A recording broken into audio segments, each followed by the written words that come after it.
اور میں تو آپ کو پہلے کہہ چکا ہوں، مولانا فضل الرحمان سے شروع ہو جائیں اور چیزیں آگے کی طرف دیں، یہ نظام ختم ہوگا، تبدیلی آئے گی. یہ جسٹس مشرف تک نے کہا آئین بھی ٹھیک ہوگا اور نظام بھی. میں نے انکار کیا اور بھگت رہا ہوں، لیکن مایوس نہیں، بلکہ بڑا خوش ہوں چیزیں ایکسپوز ہو رہی ہیں اور پر امید ہوں کہ نظام ٹھیک ہو جائے گا.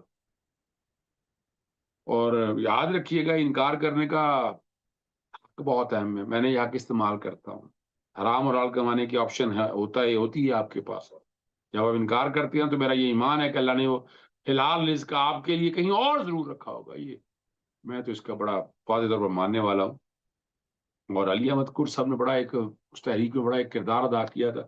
میں اس تحریک کا حصہ تھا، media advisor coordinator supreme court bar association تھا.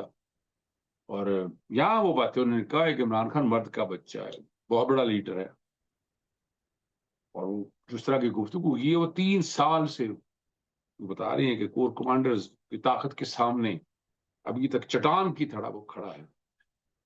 اور ہماری عدالتوں پر 26ویں اور 27ویں ترمیم کا الو آ کر بیٹھا. اور 4 دن پہلے اگر آپ یاد کریں جسٹس اطہر من اللہ کا کالم ذرا سمجھ رہے ہوں گے آپ، ڈان میں لکھا کہ وکلا تحریک کیوں نہیں چل رہی، اور وجوہات بھی بتائی، میڈیا سینسرشپ کے حوالے سے بھی باتیں کی، اور جج مفادات کا شکار ہے اس کا تذکرہ بھی کیا. حکومت ہائبرڈ نظام کی بینیفیشری، یہ بھی بات کہی. اور دیکھیں یہ جو باتیں ہیں ذرا اس کو ملا کر دیکھیں تو علی احمد قر صاحب نے آج باقاعدہ وکلا تنظیم نے گرمیوں کی چھٹیوں کے بعد تحریک کا اعلان کر دیا.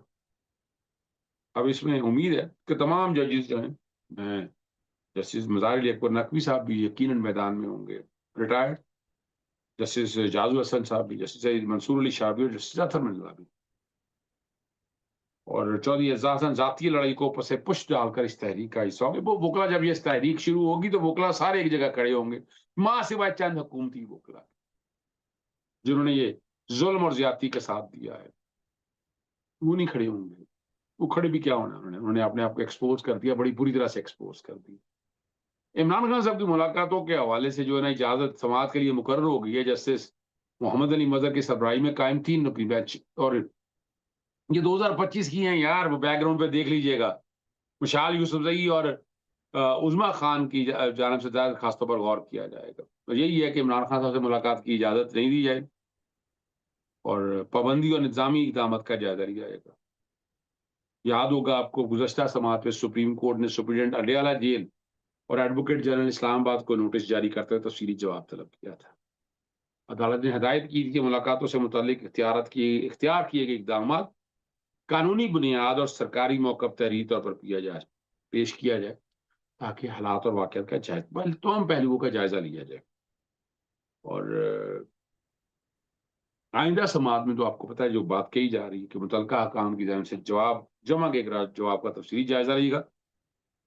اور میں تو آج بھی سمجھتا ہوں اسی دن عدالت کہہ سکتی ہے کہ نہ بلائیں عمران خان صاحب کو، مزید کارروائی اسی دن ہو سکتی ہے. لیکن اب یہ اسٹیج کے اوپر دیکھیں، ہوا تو لیٹ بہت ہے نا. اب کتنا لیٹ ہوا، کتنا نقصان ہے، وہ آپ کے سامنے ہے. چیزیں آپ کے سامنے نہیں ہیں، ہر چیز آپ کے سامنے ہے جناب. دیکھنا آپ نے، فیصلہ آپ نے کرنا ہے.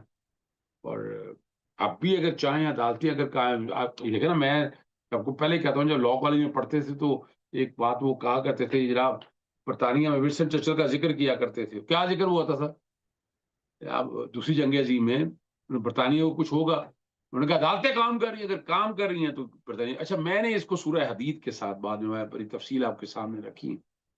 رب پاک نے نبی انبیاء جو ہیں دین کی پیغام رسانی کے لیے بھیجے اور ساتھ میزان نازل کی تاکہ انصاف قائم ہو. آج اگر انصاف قائم ہوتا تو یہ حال تو نہ ہوتے نا. یہ تو آپ سب دیکھ رہے ہیں نا جی، صحیح ہے نا جی. یہ تو آپ کو سمجھ آ جانا چاہیے آئندہ کیا ہوا. ٹھیک ہے نا جی. اب اگلی بات جو اور آخری بات ہے، علیمہ خان کے بعد نورین نیازی صاحبہ کے خلاف بھی کام اگر دیکھا جائے تو لوگ کہہ رہے ہیں شروع ہو گیا اور تیزی سے ان کا ویڈیو کلپ وائرل ہو رہا ہے. میڈیا چینل پہ بھی نشر کیا ہے. اور یہ پرانا ایک بیان ہے اور پروپیگنڈا کیا جا رہا ہے. نورین نیازی کہتی ہیں کہ مارکا پاکستان اور مودی کا گٹجوڑ تھا. بھارت نے اسرائیل کے کہنے پر پاکستان پر حملہ کرنے میں گریز کیا کیونکہ پاکستان اسرائیل کو تسلیم کرنے جا رہا ہے. اب یہ باتیں جو ساری یہ انہوں نے کہی ہے، بھائی میری بات کوئی نہیں ہے جناب، میرے منہ میں ڈالی گئی یہ باتیں ساری.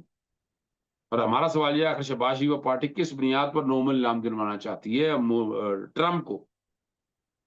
نظر آ رہا ہے کیا ہونا ہے. روگ آرمی، گلبھوشن یادو، کراچی اور گجرانوالے کے بیانات سبھی کو پتا ہے. بار بار دہراتا ہوں اس بات کو، ٹھیک ہے نا جی. کون بھارت کے ساتھ کاروبار کر رہا ہے یہ بھی ریکارڈ کے موجود ہے. مولانا اجمل کس کے کہنے پر خفیہ طور پر اسرائیل سے ملے تھے. اب نورین نیازی کے اس بیان کو کس طرح استعمال کرنا میں نہیں سمجھتا ایسی باتوں کی طرف. یار یہ خدا رہا یار ان چیزوں کو بھول جائیں. Don't do this. مت ان چیزوں میں الجھیں. کیوں الجھ رہے ہیں آپ ان چیزوں کے اندر؟ یعنی الجھنے کا مقصد تو آپ ہی بتا سکتے ہیں بہتر ہے کیا. ٹھیک ہے نا جی. یہ آپ بھی بتا سکتے ہیں نا کہ اس میں بتا دیں اب کیا مقصد ہے سارا. صحیح ہے نا جی. اور بہت سی باتیں ہیں. دوست ہمارے شاعر حسین صافی ہیں کراچی میں، ٹھیک ہے نا جی. اور وہ بڑی باتیں بڑی وضاحت کے ساتھ کہہ رہے ہیں، ٹھیک ہے نا جی. اور اب نظر تو اب آ رہے ہیں جی آپ کو کیا حالات اور واقعات ہیں. اب جو بڑی مزیدار بات ہے وہ بہت سمجھنے کی ضرورت ہے. اور روزانہ کی بنیاد پہ پیٹرولیم پہ کچھ تعریفیں کر رہے ہیں کچھ. دیکھیے سوال وہ پیٹرولیم کی پرائسز کے حوالے سے تو اپنی جگہ موجود ہے. اصل بات ہے وہ پی ڈی ایل اور کلائمیٹ لیوی جس کا میں نے ٹویٹ بھی کیا تھا. یعنی آپ پیٹرولیم ڈیولپمنٹ لیوی کو جب مرضی پلس مائنس کر کے قیمتیں اوپر نیچے جگلنگ کرتے رہیں اور آپ نظر لگائیں گے تقریباً 80 روپے تک 80 کی ایک لمٹ بتائی جا رہی ہے اور 80 روپے تک petrol P D L A رہے ہیں. اور یہ کس بات کی ہے؟ یہ جگہ ٹیکس ہے. اور جگہ ٹیکس ہی تو ہے نا جی. آپ ان سب چیزوں کو جب اکٹھا کر کے دیکھتے ہیں نا تو سمجھ میں آتی ہے کہ کیا ٹیکس ہے. اور اس سے آپ لوگوں کو اندازہ بھی ہوگا میں کیا ہم کیا اثر سے شور ڈال رہا ہوں، میں کیا بات کر رہا ہوں. پٹیشنیں لگ نہیں رہی ہیں، کوششیں میں کر رہا ہوں. اگر آج بھی لگے میرٹ کے اوپر تو یہ کام ختم ہو جائے.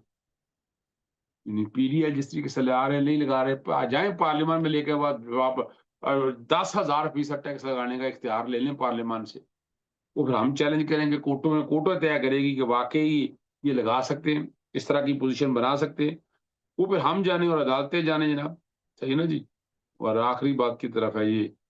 اور اسلام آباد میں رات کی آگ لگنے سے متعلق جو ہے نا کال گئی 8 منٹ میں فائر بریگیڈ ایمبولینس سے گاڑیاں موقع پہ پہنچ گئی. یہ اب جو ہے نا یہ امتحان بتا رہے ہیں جی لیا گیا ہے جی. صحیح ہے نا. کوئک ریسپانس کی باتیں ہو رہی ہیں. لوگ تو پتہ نہیں شاید یقین نہ کریں لیکن یہ باتیں یہ ٹی وی میں بھی چلائی جا رہی ہیں، دکھائی بھی جا رہی ہیں، بتایا بھی جا رہا ہے کہ پتہ نہیں کہ بہت بڑا کام ہو گیا. ہوا یا نہیں ہوا یہ آپ سمجھ سکتے ہیں. ٹھیک ہے نا جی. اور اور یہ ضروری ہے سمجھنے کے لیے. اب بڑی زبردست بات جو اب آ گئی ہے پاکستان کے اندر بھی ایسے ہی بہت سے خزانہ تلاش کرے دیواروں میں چھپا خزانہ نکل آیا. کہاں؟ عراق کے سابق نائب صدر جو وزیر ہے نا تیل عدنان اجمیلی کے گھر میں 25 ارب دینار، $2 لاکھ اور 4 کلو سونا ہے. اور اس وقت بتایا یہ جا رہا ہے کہ کرپشن کے اندر وہ جیل کے اندر موجود ہے. اجازت چاہتا ہوں. السلام علیکم. اللہ حافظ. پاکستان زندہ باد.